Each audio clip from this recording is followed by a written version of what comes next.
हाँ भाई, देखो अगला लेक्चर, चालकता के आधार पर ठोसों के प्रकार। हमने बंधन बलों के आधार पर भी पढ़ा था ठोसों के प्रकार, ठीक है। अब हम किसके आधार पर पढ़ रहे हैं? चालकता के आधार पर। चालकता विद्युत प्रवाह होने की कैपेसिटी है। अगर कोई ठोस है उसमें से विद्युत धारा का प्रवाह हो जाता है तो उसको क्या कहेंगे? चालक। और नहीं होता है तो कुचालक। और इन दोनों का मध्यवर्ती होता है अर्धचालक।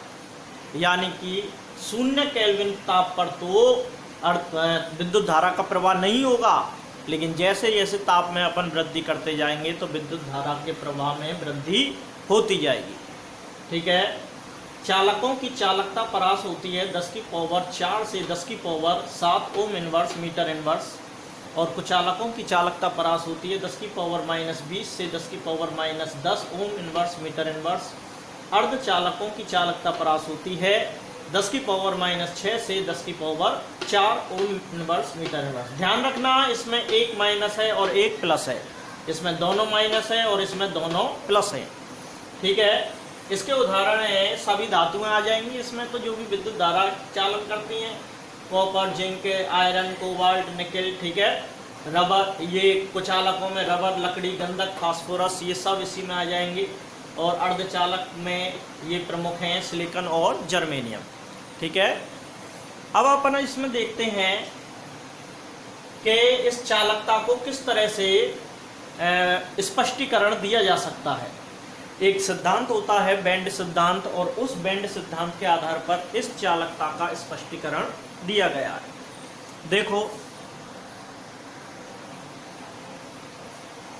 चालकता बैंड सिद्धांत के आधार पर चालकता का स्पष्टीकरण करेंगे अपन किस तरह से। आखिर ये बैंड सिद्धांत होता क्या है? देखो, बैंड बनते हैं, ऐसा होता है कि कोई भी परमाणु होता है उसमें रिक्त कक्षक भी होते हैं, और रिक्त कक्षकों के अलावा संयोजकता कोष में इलेक्ट्रॉन भी होते हैं। तो अपन देखें एक उदाहरण लेके, जैसे सोडियम का ही उदाहरण ले लें। सोडियम का परमाणु क्रमांक कितना होता है भाई? 11 होता है कि नहीं? अब इसमें देखें, इसका इलेक्ट्रॉनिक विन्यास लिख रहा हूं मैं, 1s2 2s2 2p6 और 3s1, और यहाँ पे 3p कैसा रहेगा? खाली 0 रहेगा कि नहीं? और इसके आगे जो 3d होगा वो भी खाली होगा, ठीक है कि नहीं? दोनों ही खाली होंगे। अब जैसे अपन बात करें, और इसके अलावा फिर 4s स्टार्ट हो जाएगा, ठीक है, पर खाली है ये। 3d से पहले वैसे 4s आता है, लेकिन कब? जब उसमें इलेक्ट्रॉन भरे जाते हैं, पर यहाँ पे तो खाली है, इस वजह से कोई दिक्कत नहीं है। जैसे इसकी बात करें तो ये क्या कहलाएगा? हमारा संयोजकता कोष, और ये क्या कहलाएंगे? हमारे रिक्त कक्षक हैं। तो इसके संयोजकता कोष में कितने इलेक्ट्रॉन हैं? 1 इलेक्ट्रॉन है, बाकी सब क्या है? खाली। आगे के जितने भी कक्षक होंगे वो क्या कहलाएंगे? रिक्त कक्षक। अब देखो, हमने आणविक कक्षक सिद्धांत पढ़ा था कि परमाणु कक्षकों के संयोग से आणविक कक्षक बनते हैं। ऐसा होता है जैसे 2 परमाणु कक्षक एक दूसरे से संयोग करते हैं तो 2 आणविक कक्षक बन जाएंगे, ठीक है। उतनी ही संख्या में बनते हैं। जैसे मान के चलो 4 परमाणु कक्षक आ जाएं तो कितने बन जाएंगे? 4 हो गए कि नहीं? मान के चलो 10 हो जाएं तो कितने बन जाएंगे? 10।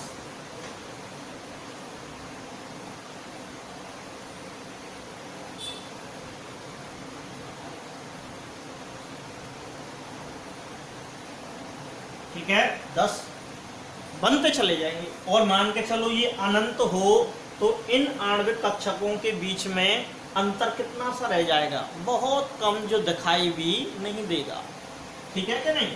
तो एक पट्टी बन जाएगी। जब अनंत हो जाएंगे तो क्या बन जाएगी? एक पट्टी, ठीक है। इस तरह से बहुत पास पास पास पास पास पास आ जाएंगे, और पास पास आ जाएंगे तो क्या हो जाएगा कि उनके बीच में गैप बहुत ही कम होगा, और बहुत ही कम होगा तो इसी को ही अपन, ये जो पट्टी बनी है इसको ही अपन क्या कह देंगे? बैंड, ठीक है कि नहीं। और बैंड जो होते हैं वो मुख्यतः दो प्रकार के होंगे, एक तो चालकता बैंड या चालन बैंड, ठीक है, चालकता बैंड, और दूसरा कौन सा होगा, संयोजकता बैंड।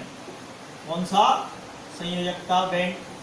चालकता बैंड जो बनता है वो किसके अतिव्यापन से बनता है, कौन से कक्षकों से बनता है, रिक्त कक्षकों से। किससे, रिक्त कक्षकों से। जो आगे के जो रिक्त कक्षक होते हैं ये खाली रहता है।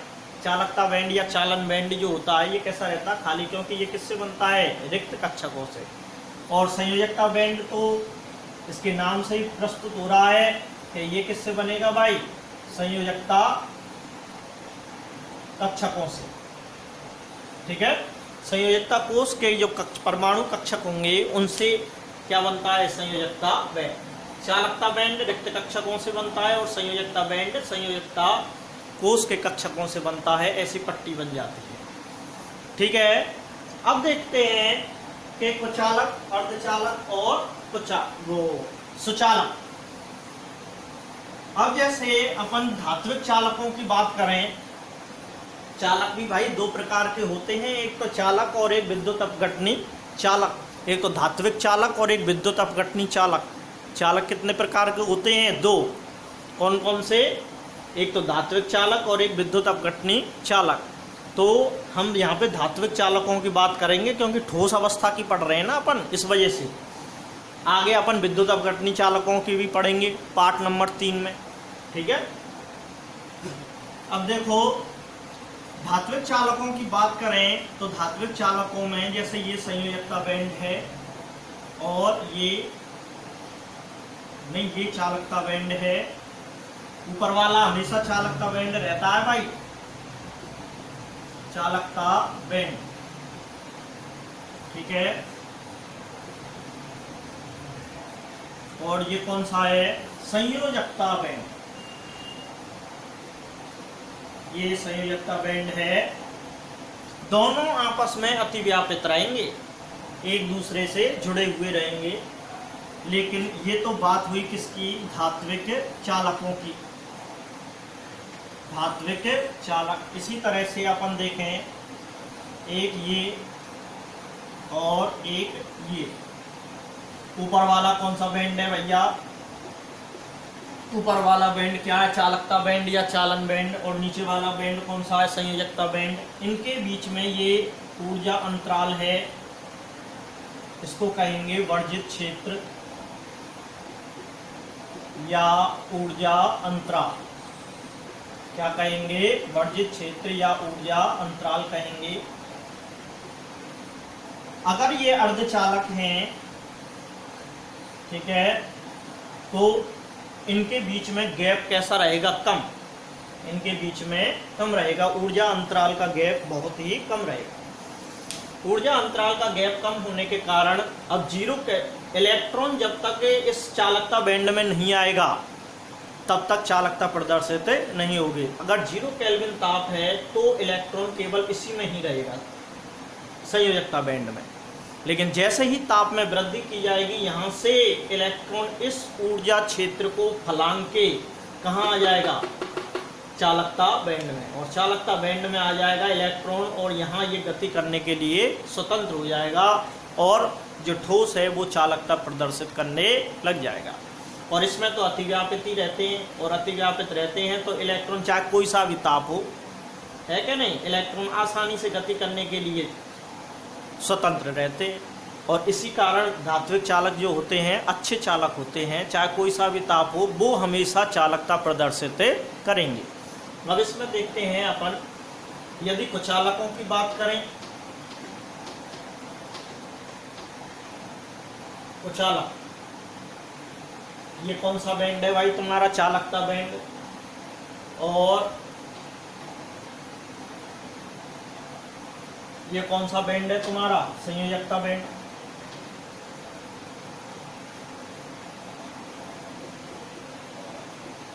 कुचालक पदार्थ हैं ये, ठीक है। कुचालकों में जो वर्जित क्षेत्र है वो कैसा रहेगा, बहुत ही ज्यादा। ऊर्जा अंतराल बहुत ज़्यादा होता है, चाहे कितना भी टेम्परेचर बढ़ाओ, इलेक्ट्रॉन इसे कूदकर इसमें नहीं आ पाता, और इसमें नहीं आ पाता है तो फिर वो चालकता प्रदर्शित नहीं कर पाएगा, सीधी सी बात है। तो इसी कारण ये विद्युत के कुचालक होते हैं, क्योंकि इनमें ऊर्जा अंतराल कैसा होता है, बहुत ही उच्च। तो देखो ये बेंड सिद्धांत के आधार पर चालकता का स्पष्टीकरण था।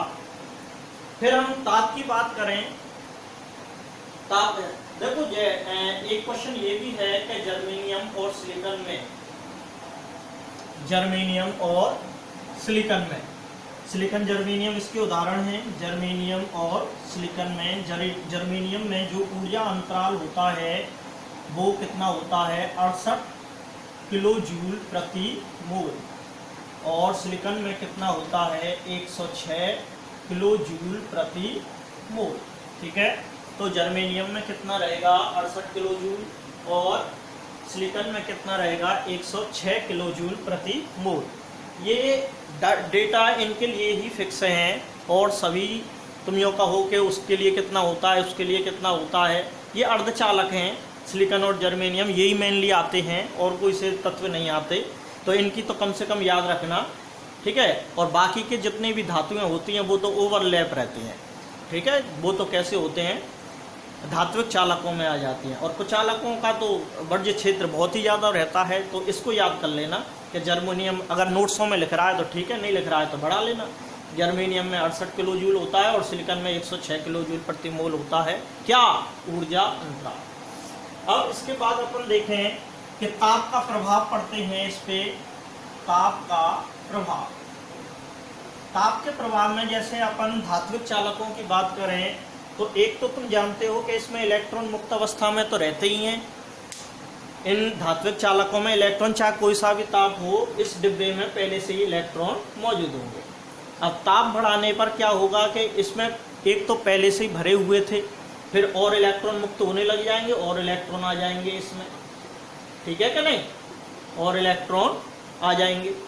एक तो पहले से इलेक्ट्रॉन थे, हमने कुछ नहीं किया था, जब भी उसमें ऑलरेडी इलेक्ट्रॉन थे, और फिर हमने ताप और बढ़ा दिया। मतलब यूँ मानो कि एक बस है और उस बस में पहले से ये आदमी मौजूद हैं, और फिर हम और व्यक्तियों को घुसेड़ रहे हैं उसमें, है कि नहीं। तो उसमें क्या हो जाएगी, खचाखच हो जाएगी वो बस।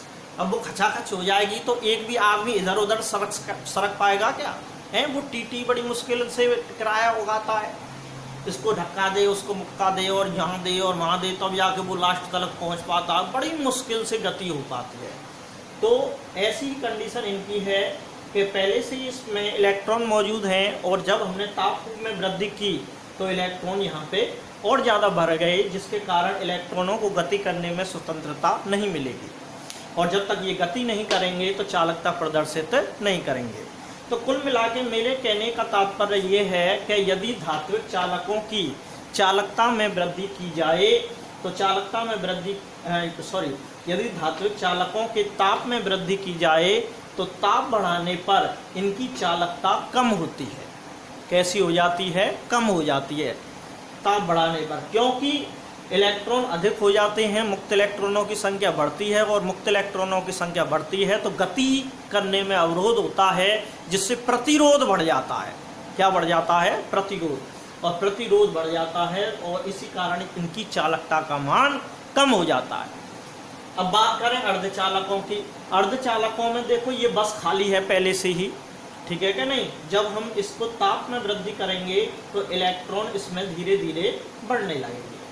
अब खाली बस में, यहाँ तो बस पहले से ही भरी थी और ये खाली बस थी, तो इसमें इलेक्ट्रॉन कैसे आते जाएंगे तो इतनी भीड़ भक्कड़ नहीं रहेगी भाई। 0 केल्विन ताप पर तो ये क्या थे, कुचालक, क्योंकि बस ही खाली थी।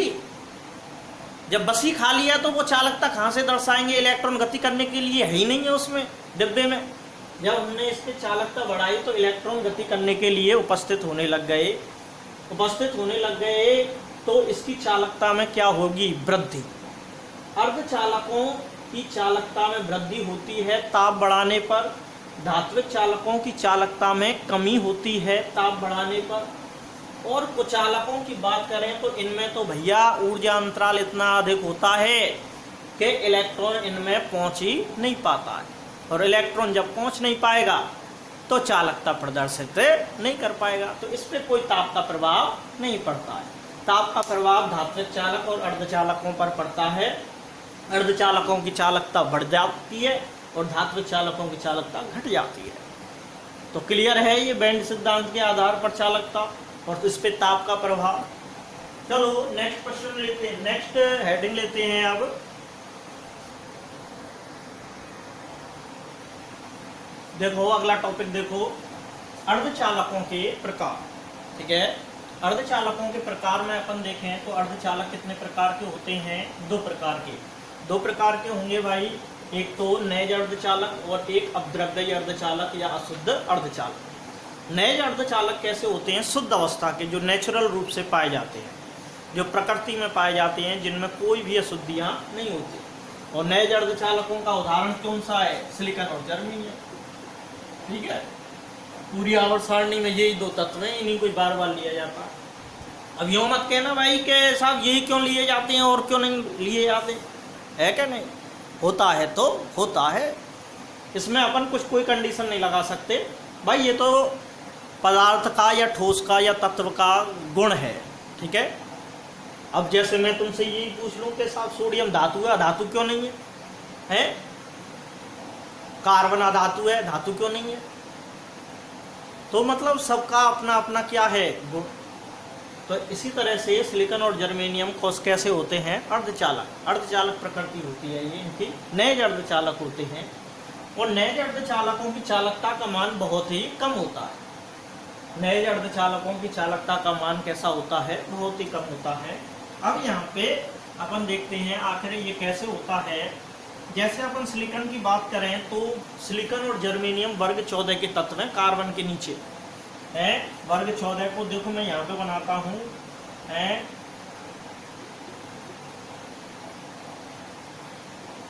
तो इसमें सिलिकॉन और जर्मेनियम की बात हो रही है। सिलिकॉन और जर्मेनियम की बात हो रही है। अब इसमें देखो सिलिकॉन वर्ग 14 है, तो इसके संयोजकता कोष में कितने इलेक्ट्रॉन होंगे? 4। कितने? 4 इलेक्ट्रॉन होंगे। तो जैसे मैं सिलिकॉन का क्रिस्टल बनाऊं, सिलिकॉन ठीक है,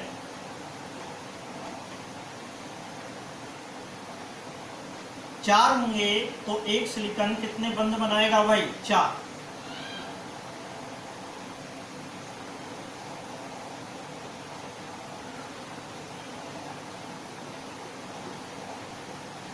ठीक है, एक सिलिकॉन 4 बंध बनाएगा। जैसे इसकी बात करें, इसके 4 इलेक्ट्रॉन होंगे।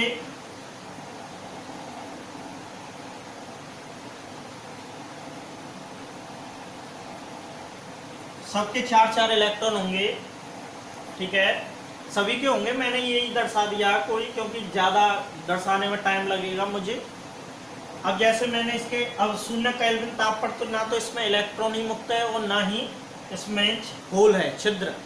ठीक है, जैसे ही मैं इसके ताप में वृद्धि करूंगा तो ताप में वृद्धि करने से क्या होगा कि इलेक्ट्रॉन टूटने लगेंगे, अपने स्थान को छोड़ेंगे और कहाँ आ जाएंगे ये इलेक्ट्रॉन? अंतराकाशी स्थान में। कहाँ आ जाएंगे? अंतराकाशी स्थान में। अंतराकाशी स्थान में आ जाएंगे। अब ये इलेक्ट्रॉन तो अंतराकाशी स्थान में गति करेगा और ये छिद्र इन बंधों पे गति करेगा। ठीक है कि नहीं? तो इस गति से इसकी चालकता में क्या हो जाती है? वृद्धि। यहाँ तो केवल एक इलेक्ट्रॉन और एक होल की ही बात हो रही है, लेकिन वास्तव में अपन देखें तो बहुत सारे बंध टूटते हैं और बहुत सारे छिद्र और इलेक्ट्रॉन मुक्त होते हैं, जिससे ये चालकता दर्शाने लग जाते हैं। ठीक है कि नहीं? और 0 केल्विन ताप पर ये नहीं दर्शाते हैं, क्योंकि ना तो इनमें छिद्र रहते हैं ना इसमें इलेक्ट्रॉन रहते हैं, क्योंकि वो पैक रहते हैं, फिर बंधे हुए रहते हैं। अब लेकिन फिर भी इनकी चालकता क्या होती है? कम होती है। तभी हमने कौन से अर्धचालकों का निर्माण किया? अपद्रव्यी अर्धचालक या अशुद्ध अर्धचालक। जब नैज अर्धचालकों में कोई सी अशुद्धि मिला दी जाती है किसी वर्ग की, तो उनको अपन क्या कहते हैं? अपद्रव्यी अर्धचालक या अशुद्ध अर्धचालक। ठीक है, ये अशुद्ध है, इनमें अशुद्धि मिलाई गई है और अशुद्धि के आधार, अशुद्धि को मिलाना किसी शुद्ध पदार्थ में अशुद्धि को मिलाना क्या कहलाता है? डोपिंग। अशुद्धि को मिलाना क्या कहलाता है भैया? डोपिंग। अशुद्धि मिलाना डोपिंग कहलाता है। अब इसमें देखो ये दो प्रकार के होते हैं, अपद्रव्य अर्धचालक और अशुद्ध अर्धचालक। ये अपद्रव्य और अशुद्ध अर्धचालक दो प्रकार के होते हैं, पी प्रकार के और एन प्रकार के। कौन से? पी प्रकार और एन प्रकार। पी प्रकार और एन प्रकार ये कैसे बनते हैं? देखो मैं वर्ग 14 की बात करता हूं तो वर्ग 14 में मैंने सिलिकॉन और जर्मेनियम ले लिया, जो कि कैसा है? नैज अर्धचालक। जो कैसा है? नैज अर्धचालक है। अब मैं वर्ग 13 की बात करूं तो वर्ग 13 में कौन सा है? बैंगन, आलू, गाजर इन थैला। ठीक है, बैंगन, आलू, गाजर इन थैला। और वर्ग 15 की बात करें तो न्यूजीलैंड, पाकिस्तान, ऑस्ट्रेलिया और सभ्यकारी या सभ्य के, जैसे भी तुम्हें याद है, कोई दिक्कत नहीं है। यदि सिलिकॉन या जर्मेनियम में अपन वर्ग 13 की अशुद्धि मिलाएं, कौन से वर्ग की? वर्ग 13 की। वर्ग 13 की अशुद्धि मिलाते हैं तो कौन सा अर्धचालक बनता है? पी प्रकार। कौन सा? पी प्रकार। यदि हम सिलिकॉन और जर्मेनियम में वर्ग 15 के तत्वों की अशुद्धि मिलाई जाए तो वो कौन सा बनता है? एन प्रकार। तो ये क्वेश्चन आते रहते हैं कि सिलिकॉन में एल्यूमिनियम मिलाने पर कौन से प्रकार का अर्धचालक बनता है। तो तुम्हें तत्व पता होना चाहिए कि एल्यूमिनियम कौन से वर्ग का है, 13 का है या 15 का। तो वर्ग 13 का है तो ये कौन सा अर्धचालक बनेगा? पी प्रकार। जैसे मैं यूँ कहूँ कि जर्मेनियम में तुम फास्फोरस को मिलाओ तो कौन से प्रकार का अर्धचालक बनेगा? एन प्रकार। ठीक है, तो अगर भूल भी जाओ तो एन माने क्या होता है? एन की ट्रिक क्या लगा देना? नेक्स्ट।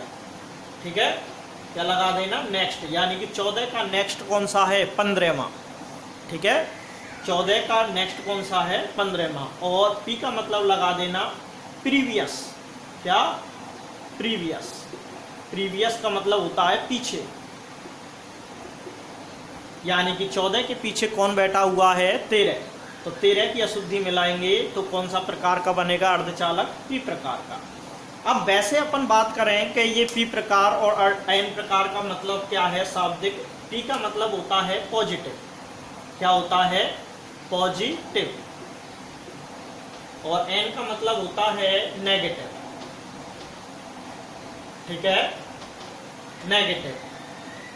शाब्दिक अर्थ तो वास्तव में ये है, लेकिन हमने ट्रिक के लिए बना लिया है कि पी का मतलब प्रीवियस यानी कि 13वें वर्ग की अशुद्धि, और एन का मतलब नेक्स्ट यानी कि वर्ग 15 की अशुद्धि।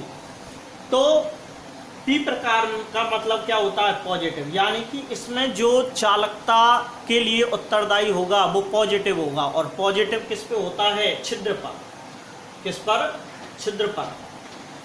पॉजिटिव होता है छिद्र पर, यानी कि इसमें चालकता के लिए उत्तरदायी कौन होंगे? होल, छिद्र, होल, पॉजिटिव होल। और इसमें और नेगेटिव किस पे होता है? इलेक्ट्रॉन, यानी कि इसमें चालकता के लिए उत्तरदायी कौन होगा? इलेक्ट्रॉन। इसमें चालकता बढ़ाएगा इलेक्ट्रॉन, इसमें चालकता बढ़ाएगा छिद्र। ठीक है, तो ये बात हुई। तो अब अपन पी प्रकार और एन प्रकार को डिटेल से देखते हैं। जरा देखिए,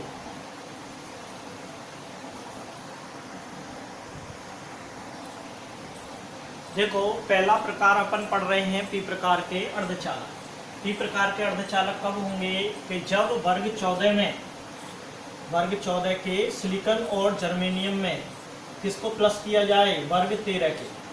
वर्ग 13 को, अब वर्ग 13 में कुछ भी हो सकता है तुम्हारा, बैंगन, आलू, गाजर इन थैला। ठीक है, इनमें से किसी को भी मिला दो। देखो वर्ग 13 के जो तत्व होते हैं वो होते हैं त्रिसंयोजी।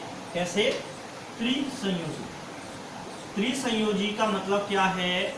त्रिसंयोजी का मतलब क्या है कि इनके संयोजकता कोष में केवल 3 इलेक्ट्रॉन होते हैं। कितने? 3 इलेक्ट्रॉन। इनके संयोजकता कोष में कितने इलेक्ट्रॉन? 3 इलेक्ट्रॉन। और ये वर्ग 14 के तत्व हैं। और वर्ग 14 के तत्व में कैसे होते हैं? ये चतुसंयोजी। कैसे? चतुसंयोजी। और इनके संयोजकता कोष में कितने इलेक्ट्रॉन होते हैं? 4 इलेक्ट्रॉन। 4 इलेक्ट्रॉन होते हैं। अब इसमें अपन देखते हैं कि इन इलेक्ट्रॉनों से क्या इफेक्ट पड़ता है। जैसे कि मैंने जर्मेनियम लिया है और ये जर्मेनियम लिया है, तो इस जर्मेनियम के कितने इलेक्ट्रॉन हैं? 4। 1 2 3 4। ये 4 इलेक्ट्रॉन ले लिए मैंने। अब देखो ये 4 इलेक्ट्रॉन में अब मैंने इसमें वर्ग 13 के किसी एक पदार्थ की क्या मिला दी, अशुद्धि, और अशुद्धि मिला दिया। जैसे मान के चलो मैंने ले लिया इंडियम, क्या ले लिया, इंडियम ले लिया मैंने, इंडियम को इसमें मिला दिया। तो जब इसे ठंडा करेंगे तो कुछ स्थानों पर कौन आ जाएगा, इंडियम, यानी कि जर्मेनियम के कुछ स्थानों पर कौन आ जाएगा, इंडियम। तो चलो मैं इंडियम ले लेता हूँ, यहाँ पर ये जर्मेनियम हट जाएगा, ठीक है, यहाँ पर ये जर्मेनियम हट जाएगा और इसकी जर्मेनियम हट जाएगा और इसके स्थान पर क्या आ जाएगा, इंडियम। इसके स्थान पर ये इंडियम आ गया और इंडियम आने पर क्या होगा, इंडियम आने पर क्या होगा भाई, इंडियम त्रिसंयोजी है। कैसा है, त्रिसंयोजी, और इसके 3 इलेक्ट्रॉन अन्य परमाणुओं से साझेदारी कर लेंगे, लेकिन चौथे स्थान पर क्या उत्पन्न हो जाएगा, छिद्र, क्योंकि जर्मेनियम तो भाई चतुसंयोजी है ना, कहें वो तो 4 बंध बनाएगा। तो यहाँ पर ये चौथे इलेक्ट्रॉन का स्थान कैसा हो जाएगा, खाली, और यहाँ पर क्या उत्पन्न हो जाएगा, एक छिद्र, जिसे अपन क्या कहते हैं, होल, इंग्लिश में कहते हैं इसे होल। तो छिद्र उत्पन्न हो जाएगा और ये छिद्र गति करेगा इलेक्ट्रॉनों की दिशा के विपरीत। जैसे इस छिद्र को भरने के लिए ये इलेक्ट्रॉन यहाँ पे आएगा, तो यहाँ पे क्या उत्पन्न हो जाएगा, छिद्र। जैसे इस छिद्र को भरने के लिए ये इलेक्ट्रॉन फिर यहाँ आएगा, तो ये बढ़ जाएगा, फिर यहाँ पे क्या उत्पन्न हो जाएगा, छिद्र। तो इलेक्ट्रॉन इधर की तरफ सरकते जाएंगे, छिद्र आगे की तरफ बढ़ता जाएगा। पहले मैंने जर्मेनियम लिया था और अब जर्मेनियम के स्थान पर मैं सिलिकॉन ले लेता हूँ। एक जर्मेनियम का उदाहरण ले लिया और एक सिलिकॉन का उदाहरण ले लिया, ठीक है। ये लो, चित्र बनाने आने चाहिए भाई, चित्र पूछा जा सकता है, ओके, चलिए। और सिलिकॉन भी कैसा होता है, चतुसंयोजी भाई, वर्ग 14 का है, तो कैसा होगा, चतुसंयोजी होगा। अब इसमें अपन देखें कि वर्ग 14 में वर्ग 15 की अशुद्धि को मिलाई जाए, वर्ग 15 कौन सा होगा, न्यूजीलैंड, पाकिस्तान, ऑस्ट्रेलिया, सर्वकारी, ठीक है। मैं इसमें आर्सेनिक की अशुद्धि मिला रहा हूँ, किसको मिला रहा हूँ, आर्सेनिक की अशुद्धि को मिला रहा हूँ। ये यहाँ से लहराता हुआ आया और सिलिकॉन के स्थान पर क्या आ जाएगा, आर्सेनिक। हमने अशुद्धि मिला दी और सिलिकॉन के स्थान पर क्या आ गया, आर्सेनिक आ गया। और ये देखो, ये आर्सेनिक आ गया और आर्सेनिक आने के पश्चात क्या होगा कि आर्सेनिक कैसा है, ये भाई पंच संयोजी है। कैसा है, पंच संयोजी। पंच संयोजी का मतलब क्या है कि इसके संयोजकता कोष में कितने इलेक्ट्रॉन है, 5। कितने, 5 इलेक्ट्रॉन हैं। तो 4 इलेक्ट्रॉन तो साझेदारी कर लेंगे और 1 इलेक्ट्रॉन कैसा रहेगा, मुक्त। 1 इलेक्ट्रॉन मुक्त अवस्था में रहेगा, जो इसकी चालकता में वृद्धि कर देगा और इलेक्ट्रॉन पर क्या पाया जाता है, नेगेटिव, और इसी कारण इनको क्या कहा गया, नेगेटिव। n प्रकार के अर्धचालक। अब यहाँ पर इस पर ये इलेक्ट्रॉन है, क्या है, इलेक्ट्रॉन। तो इसमें चालकता के लिए उत्तरदायी कौन होते हैं, इलेक्ट्रॉन। और इस इलेक्ट्रॉन पर क्या पाया जाता है, नेगेटिव चार्ज, और इसी कारण इन्हें n प्रकार के अर्धचालक कहा गया। तो ये n प्रकार के अर्धचालक हैं। तो ये तुम्हारे n और p प्रकार के अर्धचालक हो गए। इसको अपन क्या कह देते हैं, इलेक्ट्रॉन दाता अशुद्धि। क्या कहेंगे, इलेक्ट्रॉन दाता अशुद्धि। n प्रकार को इलेक्ट्रॉन दाता अशुद्धि भी कह देते हैं और p प्रकार को अपन क्या कह देते हैं, इलेक्ट्रॉन ग्राही। क्या कहेंगे, इलेक्ट्रॉन ग्राही। p प्रकार को क्या कह देंगे, इलेक्ट्रॉन ग्राही। तो इस तरह से n प्रकार और p प्रकार कंप्लीट होता है। फिर इसके अनुप्रयोग हैं। अनुप्रयोग तो सिंपल हैं। अनुप्रयोग में क्या है, एक तो तुम्हारा डायोड बनाने में अनुप्रयोग, एक तो पहला क्या है तुम्हारा, डायोड बनाने में। वैसे ये फिजिक्स की चीजें हैं। डायोड क्या काम करता है, एसी को डीसी में कन्वर्ट कर देता है भाई। इसी तरह से ट्रांजिस्टर बना देते हैं। ये क्या बना देता है, ट्रांजिस्टर बना देता है। इसके अलावा ये क्या बना देता है, सोलर सेल जो होता है ना, सोलर सेल में क्या होता है, फोटोडायोड, सिलिका का होता है वो फोटोडायोड, फोटोडायोड होता है। वो भी किसका वो है अनुप्रयोग, अर्धचालकों का ही अनुप्रयोग है।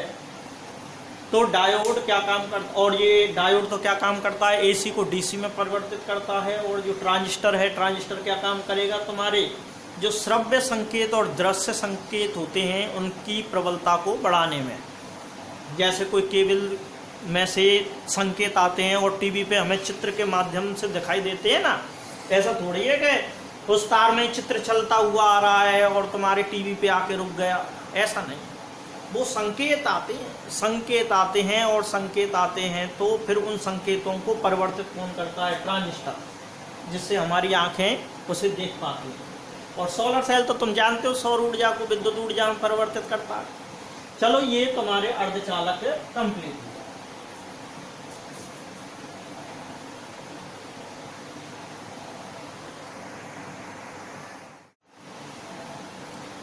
देखिए दोस्तों, ये बोर्ड में आए हुए और बुक के क्वेश्चन है तुम्हारे। पहला क्वेश्चन है, बेंड सिद्धांत के आधार पर निम्न में अंतर करो। निम्न में अंतर करना है चालक एवं रोधी।